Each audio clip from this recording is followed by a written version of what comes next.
안녕하세요. 오늘도 서연살롱을 찾아주셔서 감사합니다.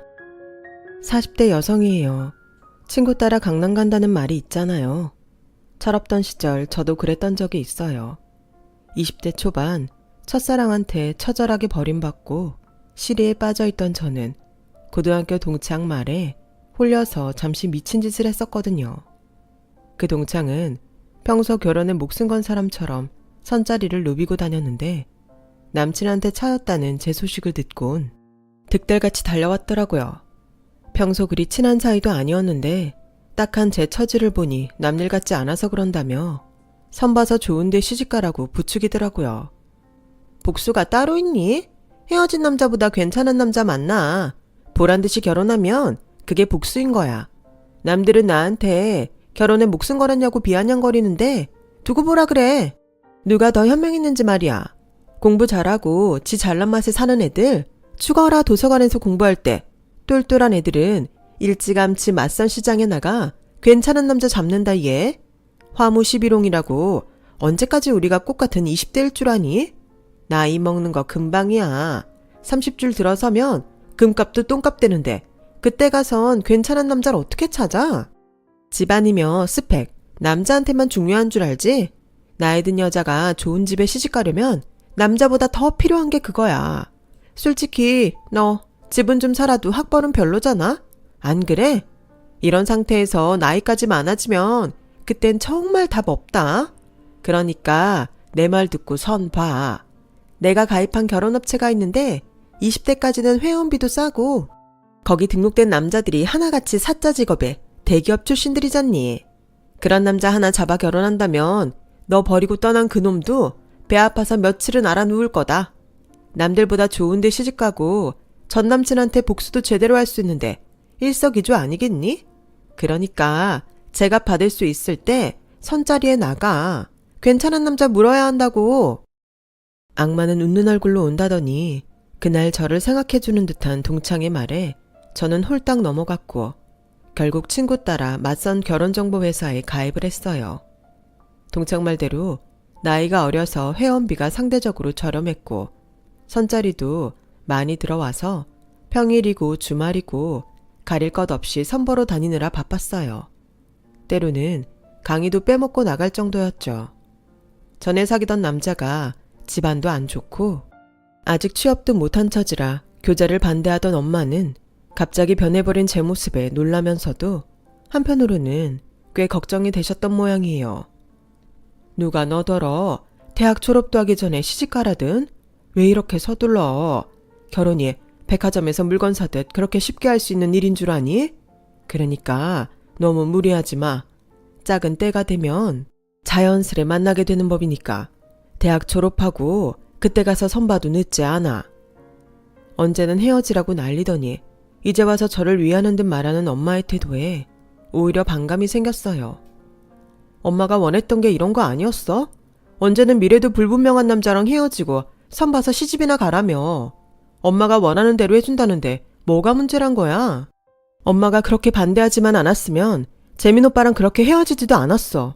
엄마 뜻대로 갈라놨으면 됐지. 왜 또 내 인생에 간섭이냐고. 제발 나 좀 내버려 두란 말이야. 당시 저와 헤어진 지 얼마 안 됐던 제 첫사랑은 제 과외 선생이었어요. 집안 형편이 안 좋은 탓에 과외와 아르바이트를 하며 학비를 벌어야 했던 고학생이었죠. 저희 부모님은 그런 오빠를 대견하게 생각하셨고 그래서 과외비 외에도 용돈이며 생필품도 챙겨주실 정도로 잘해주셨어요.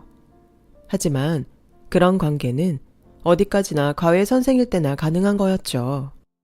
제가 대학에 들어가던 해 우리가 연인 사이로 발전하면서부터 그 관계는 깨지고 말았거든요. 홀어머니에 중고등학생 동생들까지 줄줄이 딸린 남자한테 딸을 선뜻 내줄 부모는 없으니까요. 게다가 학비를 벌며 공부를 해야 했던 탓에 그의 시험에도 떨어져서 앞날이 불투명한 상태였어요. 하지만 우리가 헤어진 건 그 때문이 아니었어요. 바로 여자 문제였죠. 저랑 만나기로 한 장소에서 보란듯이 딴 여자랑 스킨십을 하고 있는 걸 들켜놓고도 뻔뻔하게 굴더라고요. 뭘 그렇게 빡빡하게 굴어. 남녀간의 스퍼크 같으면 그럴 수도 있는 거지. 막말로 너랑 난 안 그랬냐? 고등학생 때부터 대학생인 나한테 꼬리치던 발랑 까진 기집애가 어디서 요조숙녀 행세야. 니네 집에 돈 좀 있다고 사람 만만히 보는 모양인데 웃기지 마. 너 아니면 여자가 없는 줄 알아? 이런 일로 징징댈 거면 당장 헤어져. 먹긴 놈이 성낸다고 오히려 자기가 화를 내며 헤어지자고 엄포를 놨어요. 그동안 집에서 부모님께 들볶이면서도 묵묵히 참아왔던 저는 그런 오빠의 행동에 오만정이 다 떨어져 버렸죠. 그래서 내 눈에 눈물 나게 한 그 사람 눈에서 피눈물 흘리게 복수하고 싶었어요. 그런 저에게 동창의 등장은 일종의 악마의 손길 같은 거였죠. 20대 초반 나이에 선자리를 돌며 남편과 물색에 나섰던 저는 드디어 괜찮은 남자를 만나게 되었어요.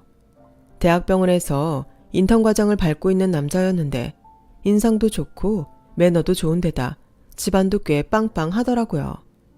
돈이 많아서 그런 게 아니라 명성 있는 교육자 집안이라서 유명한 거였죠. 저희 엄마도 제가 이 집 아들이랑 선을 본다고 했더니 놀라실 정도였죠. 커플 매니저도 그러더라고요. 솔직히 이 남자분은 저희 업체에선 VVIP 등급이시거든요. 제가 아무나 매칭 안 해드려요. 그러니까 한번 잘해보세요. 잘 되면 제 공도 잊지 마시고요. 뭐 그리 대단한 남자길래 이렇게 설레발을 치나 했는데 정말 만나보니 틀린 말이 아니었더라고요. 그동안 맞선을 본 상대들과 달리 나이도 젊고 본인 능력도 있는 괜찮은 남자였어요. 서글서글한 눈매답게 말투도 어찌나 상냥한지 이런 의사 선생님만 있다면 병원에 가는 게 싫지 않을 것 같았어요. 그러면서도 한편으로는 이런 남자가 왜 벌써부터 맞선 시장에 나왔나 의구심이 생기더라고요. 그래서 대놓고 물어봤더니 어머니 때문이죠 뭐. 솔직히 그동안 공부 때문에 바빠서 이성을 만날 기회가 없었어요. 그건 앞으로도 그럴 것 같고요. 그러니 부모님 입장에선 여자를 만나야 장가를 보낼 텐데 통 연애할 생각도 안 하니 얼마나 답답하셨겠어요. 그래서 연애 건너뛰고 마땅한 혼처를 찾아서 결혼시키자 생각하신 거죠. 어차피 결혼은 집안 대 집안이 하는 거니까 시간 들여 사귀면서 알아가는 것보다 애초에 알고 시작하는 게 시간도 절약되고 낫겠다 싶었어요. 그래서 어머님 뜻에 따르기로 한 거죠. 이제 궁금증은 해소됐나요? 이번엔 제가 물어봐도 될까요? 21살이면 결혼은 이른 나이인데 왜 맞선 자리에 나오게 된 거죠? 부모님 닭달 때문인가요? 상대가 솔직하게 말해주었는데 저만 거짓말을 할 수 없어서 있는 그대로 다 말해주었어요. 그랬더니 처음 본 맞선 상대한테 털어놓기 힘든 말인데 거짓말 않고 솔직히 말해줘서 고맙다고 하더군요. 병원에서 호출이 오는 바람에 바로 돌아가야 해서 그날 만남은 불과 20분 남짓뿐이었지만 그래도 서로에 대한 호감은 충분히 나눌 수 있는 시간이었어요. 그래서 앞으로 결혼을 전제로 만나보기로 했어요. 그리고 며칠 뒤 제 휴대폰으로 낯선 번호로 전화가 왔어요. 제가 맞선 본 남자의 엄마였죠. 아들을 통해 제 얘기를 들었다며 저를 만나보고 싶다고 하더라고요. 이런 말 내 입으로 하긴 그렇지만 우리 애가 병원 일로 한창 바쁠 때라서 실례인 줄 알지만 내가 나서게 됐어요. 길게 시간 끌어 좋을 거 없잖아요. 업체를 통해 양가 집안에 대한 정보도 이미 파악된 마당에 더 따질 것도 없고요. 안 그런가요, 민정씨? 전화로 길게 말할 거 없이 일단 직접 만나서 얘기부터 나눠요. 이번 주 주말에 시간 어때요? 그렇게 저는 맞선 본 그 주 주말에 맞선남 집에 가게 되었어요. 친구 집 가듯 편하게 갈 수 있는 자리가 아니라서 엄마한테 부탁해 값비싼 선물도 들고 갔죠. 예비 시어머니께서 보내주신 주소로 갔더니 오래된 단층 아파트더라고요. 엘리베이터도 없는 5층짜리요.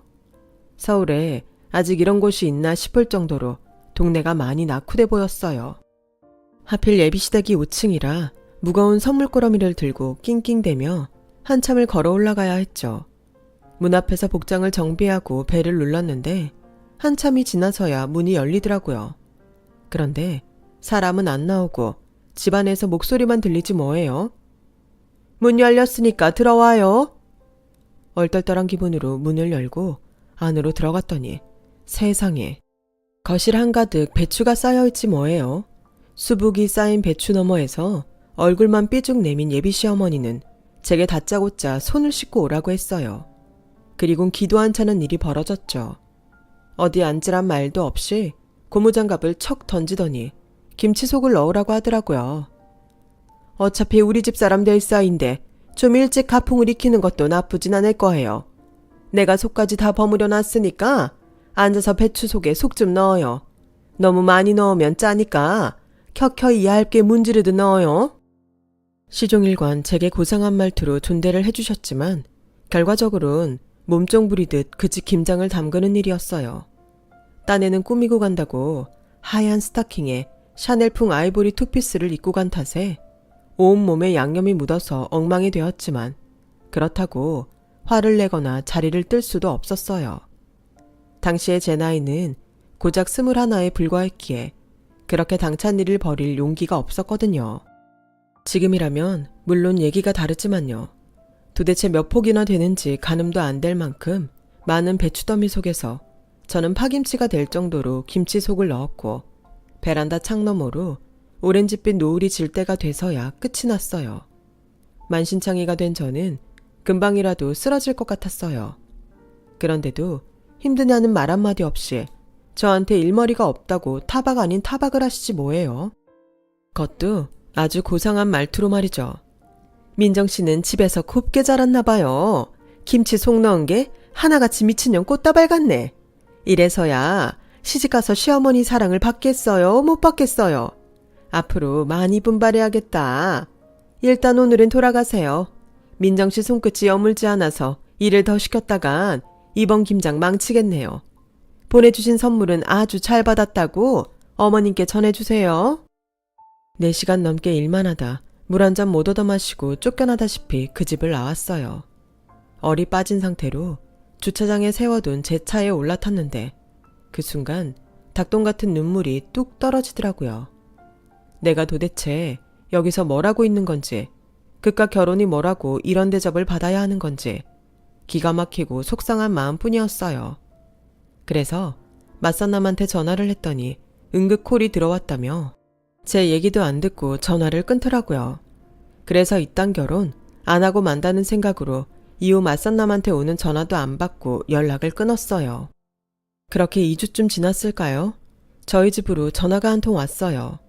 엄마는 수화기를 붙들고 한참 얘기를 나누시더니 저를 부르셨어요. 그리곤 수화기를 남기셨죠. 받아보니 예비 시어머니더라고요. 아무리 생각해도 그날 자신이 결례를 범한 것 같으시며 만나서 사과하고 싶다고 하더라고요. 내키진 않았지만 엄마가 등 떠미는 바람에 약속 장소로 나가기로 했어요. 문자로 보내주신 레스토랑으로 갔더니 세상에 웬 사모님 무리가 앉아서 식사를 하고 있지 뭐예요. 예비 시어머니도 함께 말이죠. 제가 다가가자 예비 시어머니는 일행들한테 제 소개를 하셨어요. 우리 애랑 결혼할 며느리예요. 식도 올리기 전인데 이렇게 며느리 노릇을 톡톡히 한다니까요.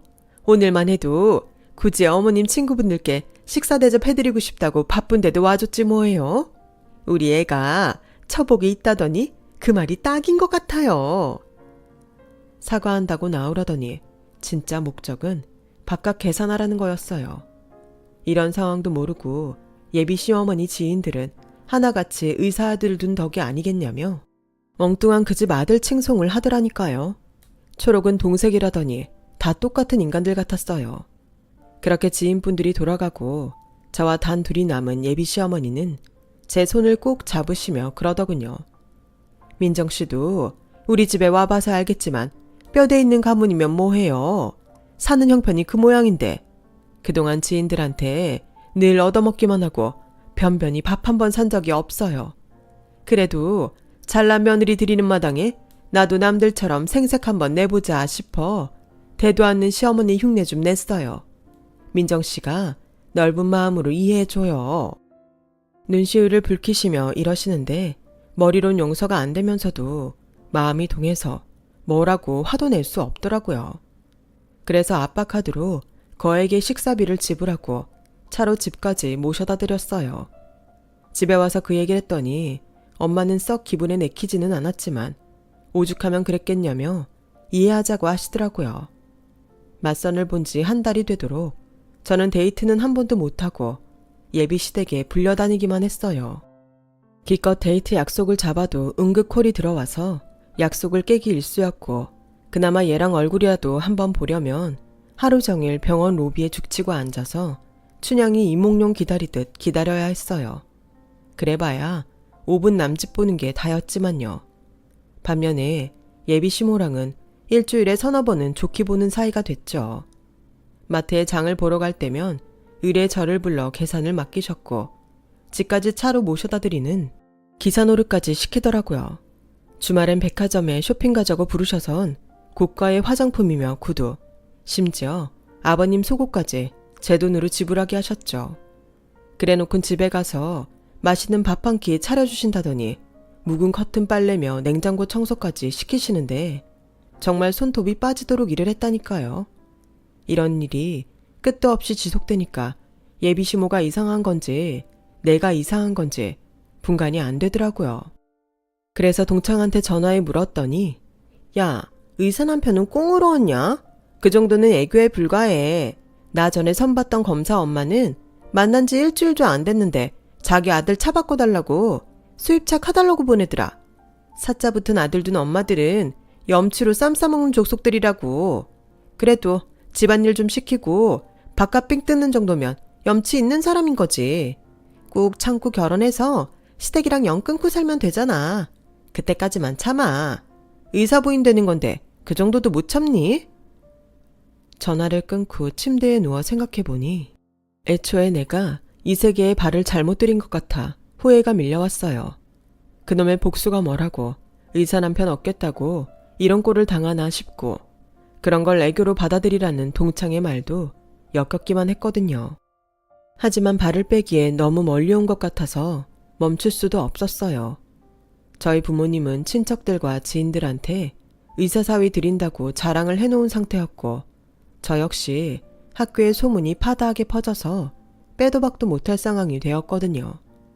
그렇게 질질 끌려다니며 3년이란 시간이 흘렀고 그러는 사이 저는 대학을 졸업했어요.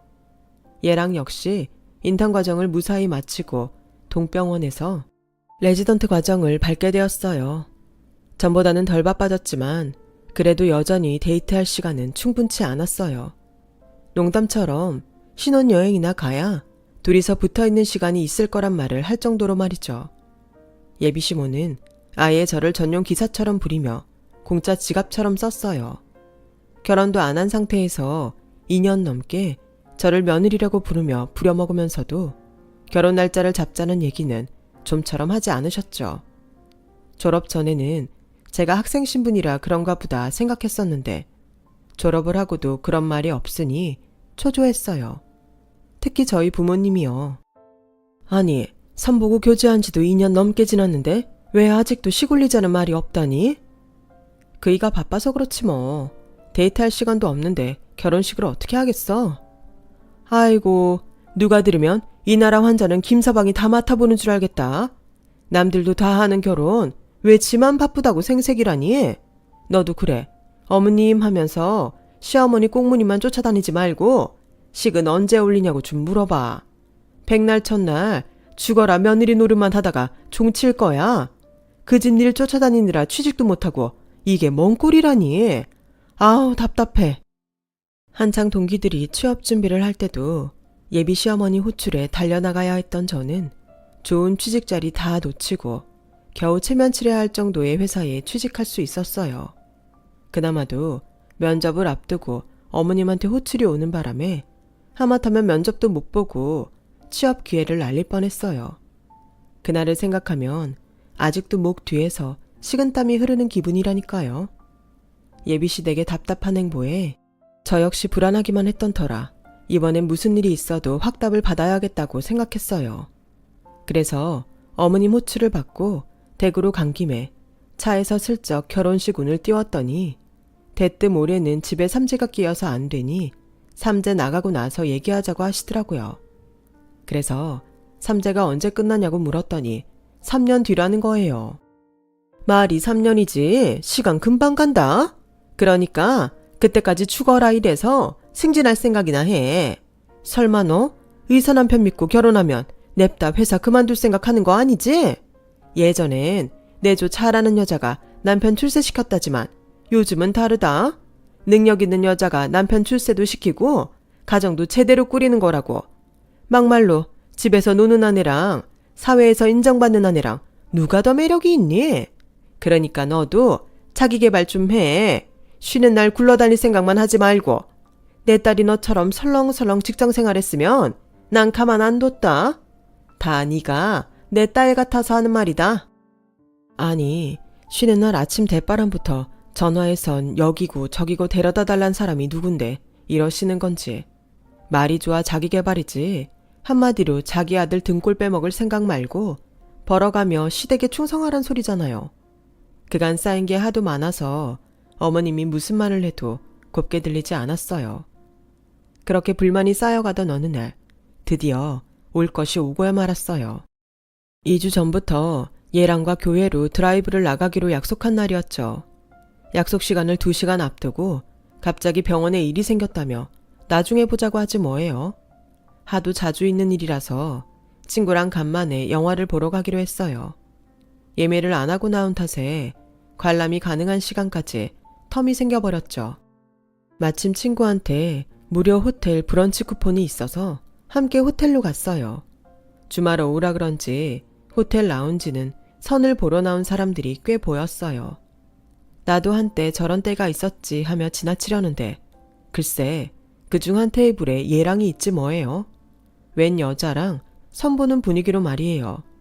가까이 가서 봤더니 세상에 그 상대가 바로 제 동창인 거예요. 몇 년 전 저를 결혼정보회사에 가입하게 만들었던 바로 그 동창이요. 둘 사이에 얘기가 잘 진행되고 있는지 두 사람 사이에 웃음꽃이 피더군요. 저는 다가가 얘랑의 이름을 불렀어요.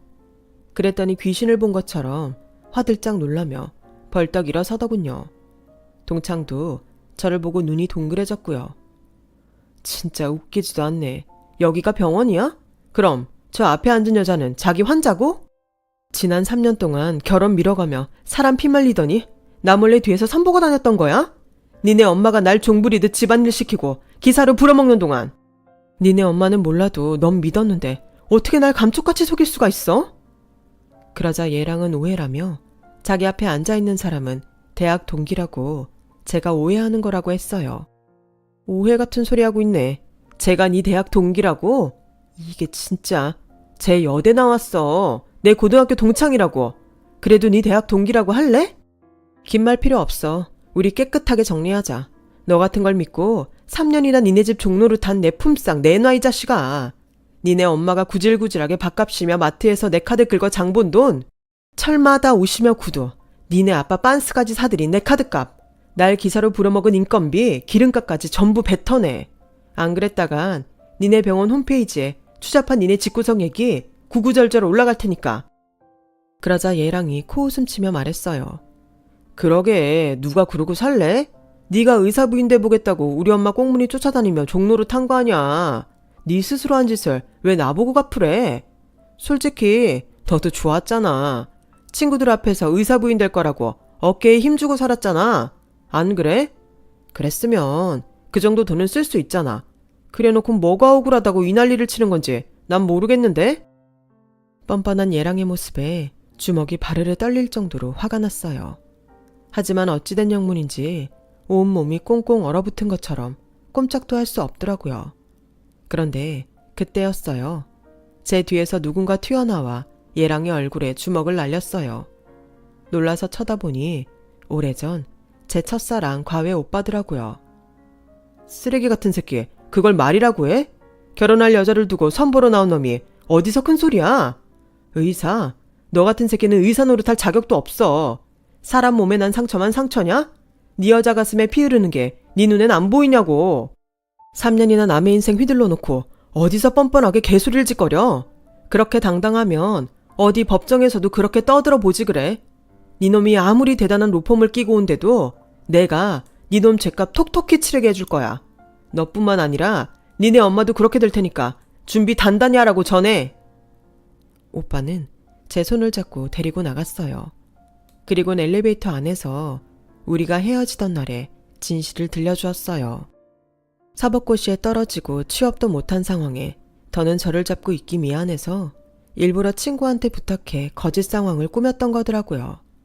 사법고시에 붙고 저를 찾아왔을 땐 제가 의사랑 결혼을 앞두고 있다고 해서 발길을 돌릴 수밖에 없었다고요. 4년 전 솔직히 말하고 기다려달라고 할 걸. 그놈 자존심 때문에 억지로 저를 떼어버린 걸 하루도 후회하지 않은 적 없었다고 말이죠. 제가 저런 놈을 만나 고생한 것도 다 자기 잘못 같다고 말이에요. 그런 오빠 앞에서 오빠한테 복수를 하려고 이 모양 이 꼴이 됐다는 말은 차마 할 수 없었어요. 그러면 오빠가 더 힘들 것 같았거든요. 이후 저는 오빠의 도움으로 얘랑을 상대로 혼인빙자 사기죄로 소송을 걸었어요. 그러자 예비 시어머니가 제게 연락을 해왔더라고요. 그동안 자기가 쓴 제 카드값과 위자료를 줄 테니 제발 소송을 취하해달라고 부탁하더군요. 병원에 소송이 알려지면 자기 아들은 얼굴 들고 병원에 못 나간다며 울고불고 하는데 하마터면 악어의 눈물에 속을 뻔했지 뭐예요. 다행히 옆에서 통화 내용을 같이 듣고 있던 엄마가 제 손에 들린 수화기를 빼서 쌍욕을 해대자 예비 시어머니도 이에 질세라 같이 욕설을 내뱉는 걸 보고서야 정신이 확 들었거든요. 재판은 1년 가까이 이어졌고 법정에 서는 날이면 온몸에 기운이 쭉 빠질 정도로 힘들었지만 그래도 오빠가 곁에서 지켜준 덕분에 끝까지 소송을 마칠 수 있었어요. 승소 판결을 받고 그동안 그 집에 뜯겼던 돈과 위자료까지 받고 나니 내가 얼마나 한심한 짓을 벌인 건지 그제야 실감이 나더라고요. 그 재판을 계기로 저는 오빠와 다시 시작하게 되었고 결혼도 하게 되었어요. 요즘도 오빠는 자신이 불리한 일이 생기면 그날 일을 들먹이며 저를 놀리곤 하는데요. 어쩌겠어요. 지은 죄가 있으니 당할 수밖에요.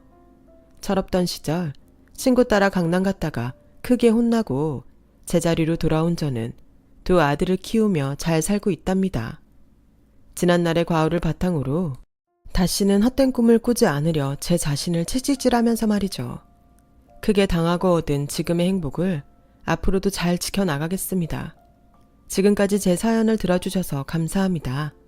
여러분의 자리에서 최고의 행복을 지키며 잘 살아가시길 진심으로 바랍니다. 여러분, 사연 댓글에 응원과 현명한 조언 부탁드려요. 좋아요와 구독은 저에게 큰 힘이 됩니다. 오늘도 좋은 일 가득하세요.